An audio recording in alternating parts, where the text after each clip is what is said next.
Previously, in The Curse, we followed the terrifying journey of Jalil and his twin brother, who unleashed ancient Djinns after playing the forbidden game, Hitori Kakurenbo, while they were sent to study in Japan.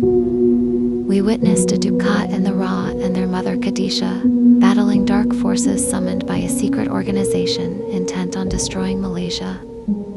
From haunted psychiatric consultation center to sinister conspiracies, their faith and courage were all that stood in the way of chaos. Before we begin, don't forget to like, comment, subscribe, and share this video to support our channel. Tonight we uncover the tragic story of Hubert Fernandez, a man broken by whiskey, hunted by Djinn, and haunted by the love he lost. This is Whiskey and Djinn.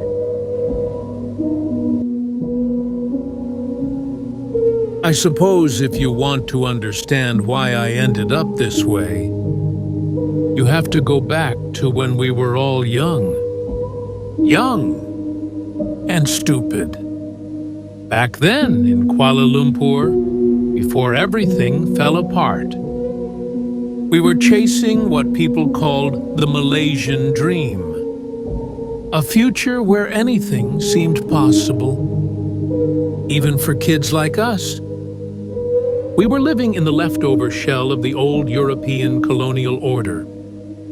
Khadijah and I first met at that convent missionary school. Strange, isn't it? Two little brown kids sitting under a giant white crucifix. We were best friends before we were anything else. After school, we did what restless souls do. We picked up instruments and started playing music in all the pubs. She played guitar and sang. I was the drummer and sometimes the bassist. We called it freedom. We called it art. But if you stripped it down, it was just a hippie's lifestyle. Late nights, cheap beer, smoke in the air. Trying to forget we were only half believing in the songs we sang. That was the time Latif joined our band. Him with his bass and piano, and a quiet look that told you he was thinking about something bigger. At first, none of us could see how the lines would cross and tangle. Rosalina came into the picture. Another Eurasian like me. Rich girl, beautiful, always looking for a way out of her family's tight grip. She sang with us, smiling that rich girl smile. Latif and Rosalina, they were close. But so was Khadijah and I. Some nights after the crowd was gone, Khadijah and I would sit there, our legs dangling off the edge of the stage, talking about what it all meant. What it meant to belong. What it meant to love. We never said we were together. But we were. And then, like it always happens, youth turned to ambition. I wanted to further my degree. Rosalina's family offered to help. They said it would be a shame to waste my potential. So I took their hand out, and in doing so, sold my freedom. Rosalina and I ended up married. Mostly because her strict Catholic family insisted. I think Latif and Khadijah were relieved in a way.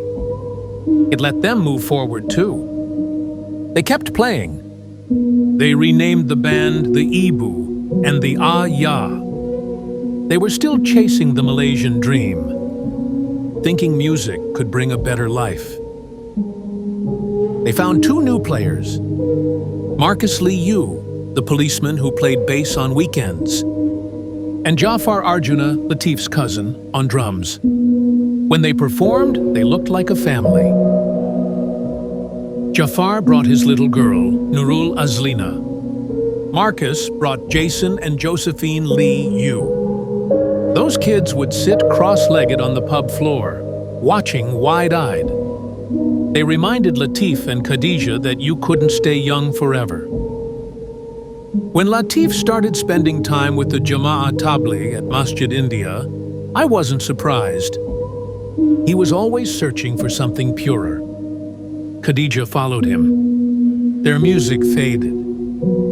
Their marriage began. The Ibu and the Ayah folded up. The amplifiers went silent. And we all drifted apart. I didn't see them again until years later. When I did, Khadija wore her niqab. Latif had a long beard and turban. We cried, remembering our wasted youth. But life doesn't pause for nostalgia. My own house turned into a cold tomb. Rosalina's family, so holy, so proper, were the same people who encouraged our son, Dave, to love men. They called it modern understanding. I called it something else, especially after Dave took his own life. Because Norden, Dr. Norman's twin, rejected him. The real reason Norden rejected Dave was because Latif and Khadija called forth the Quran, the Djinn that whispers darkness into every human heart. They convinced the Quran to stop pushing him. It worked, but only for a while. When Norden turned violent, Dave couldn't bear it. He ended his life. Rosalina blamed me, blamed them, blamed everything except the rotten heart of her own family. And me? I blamed myself for being a coward, for marrying a woman I didn't love.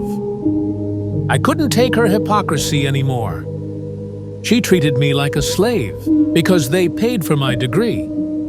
Even Dave never called me father in any way that mattered.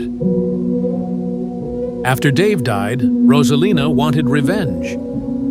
She hired a Hindu shaman to curse Latif, Khadija, and their children. And me? I filed for divorce. And when that wasn't enough, she hexed me too. But it unleashed a darkness I could hardly survive. The Djinn she sent tore my life apart. Every job failed. Every venture collapsed. People turned on me without reason. Whiskey became my only friend. When I couldn't take it anymore, I met Stephen Chow, a Catholic exorcist from Singapore. He helped me suppress the Djinn, but they never truly left. We even went to Romania for more exorcism. It only kept the curse at bay. All I could think about was Khadija. If anyone could end it, it was her. And maybe, just maybe, if she saved me, she might still find space in her heart for me. That night, after the session with Stephen, we decided to find her. I promised myself, if she saved me, I would learn about Islam. Maybe I'd revert. I would try to become the man I once wanted to be, before all the rot set in. And then I saw her, standing alone against a legion of samurai Djinns. I don't know what possessed me. Some leftover piece of the old Malaysian dream, maybe.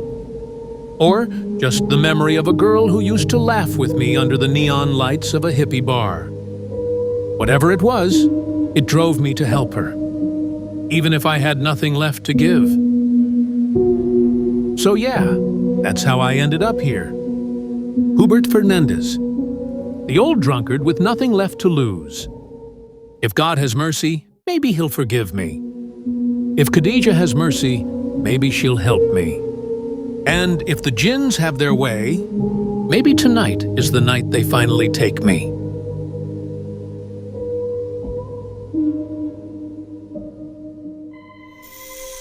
Like, follow, comment, subscribe, and share. Don't forget to stay tuned for the next episode, before these tales slip into your own nightmares. Nightmares, nightmares, nightmares, nightmares.